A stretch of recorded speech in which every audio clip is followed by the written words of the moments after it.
offered a recognition that mass incarceration has not worked. And that is an unfortunate consequence of government practices that just didn't work. But the truth is that there's an extremely long history of unfortunate government practices that don't work, that particularly affect black people and black families. And until we as a country, and then the person who's in the seat that you seek, actually addresses the anti-blackness current that is America's first drug. We're in a meeting about drugs, right? America's first drug is free black labor and turning black bodies into profit. And the mass incarceration system mirrors an awful lot like the prison plantation system. It's the same. It's a similar thread, right? And until someone takes that message and speaks that truth to white people in this country, so that we can actually take on anti-blackness as a founding problem in this country, I don't believe that there's going to be a solution, because what the conversations that are happening now and why there's so much cohesion across the divide, the red side and the blue side, is because of money. Right? We're spending a lot of money on prisons. We're spending more money on prisons than we are on schools. Right? But if we look at it from a lens of let's solve this financial problem, and we don't look at the greater bottom line that African Americans who are Americans are suffering at greater rates than most other people, every other people, for the length of this country, then it's not going to go away. It's just going to morph into something new and evolved. And I genuinely want to know, you and your family have been, in no uncertain way, partially responsible for it. It's more than most.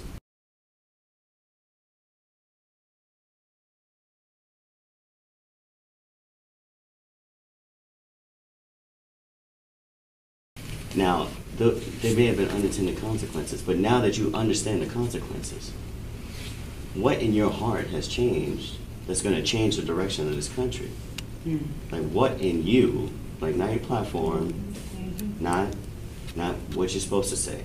Like, how do you actually feel that's different than you did before? Like, what were the mistakes? And how can those mistakes that you made be lessons for all of America, for a moment of reflection on how we treat black people in this country? I just want to, and I apologize, we have I would really love to allow her to answer this question. I'm not and stopping. We've worked really hard. We've driven so many hours. We're not stopping. I'm just letting you guys know before we've got a couple more minutes. We still have more people in the overflow that are waiting. So I'm not interrupting what you're about to say. I just wanted to sort of give you guys a heads up on timing. So we've got limited time. Well, obviously, it's a very thoughtful question that deserves a thoughtful answer. And I can only tell you that I feel very committed to and responsible for doing whatever I can. I've spent most of my adult life focused on kids through the Children's Defense Fund and other efforts to try to give kids, particularly poor kids, particularly black kids and Hispanic kids, the same chance to live up to their own God-given potential as any other kid. That's where I've been focused. And I think that there has to be a reckoning. I agree with that. But I also think there has to be some positive vision and plan that you can move people toward. I mean, once you say, this country has still not recovered from its original sin, which is true. Once you say that, then the next question by people who are on the sidelines, which is the vast majority of Americans, the next question is, well, so what do you want me to do about it? What am I supposed to do about it? That's what I'm trying to put together in a way that I can explain it and I can sell it. Because in politics, if you can't explain it and you can't sell it, it stays on the shelf. And this is now a moment in time, just like the civil rights movement or the women's movement or the gay rights movement or a lot of other movements reached a point in time. The people behind that consciousness raising and advocacy, they had a plan ready to go. So that when you turn to you know, the women's movement, we want to pass this and we want to pass that and we want to do this. Problems are not all taken care of, we know that. Obviously, I know more about the civil rights movement in the old days because I had a lot of involvement in working with people. So they had a plan, this piece of legislation, this court case we're going to make, et cetera, et cetera.